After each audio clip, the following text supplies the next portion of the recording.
और अब खबर महाराष्ट्र से। मुंबई में राहुल कुणाल के घर पर आईटी ने छापेमारी की है। राहुल कुणाल आदित्य ठाकरे के करीबी हैं। राहुल कुणाल शिवसेना यूथ विंग के लीडर भी हैं। शिवसेना के एक और लीडर संजय कदम के घर भी इनकम टैक्स ने छापा मारा है। सुबह 5 बजे संजय कदम के घर पर छापेमारी हुई है।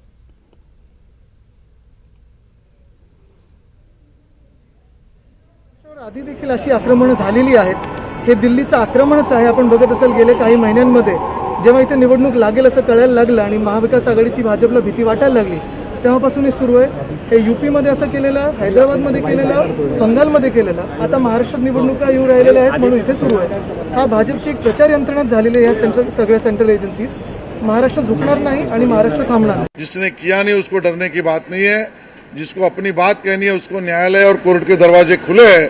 लेकिन मुंबई में 5 साल में 2 लाख करोड़ रुपया खर्चा किया और मुंबई वासियों को सेवा दी है, ये कहने वाले शिवसेना के सत्ताधीशों पर मुंबई वासियों का भरोसा नहीं है।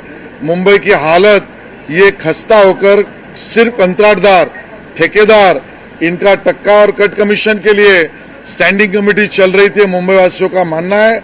और इसके लिए इस कार्रवाई से चिल्लाने वालों को सिर्फ 2 गाने में सुनाना चाहता हूं। चोरों को सारे नजर आते हैं चोर, और दूसरा चोर मचाए शोर।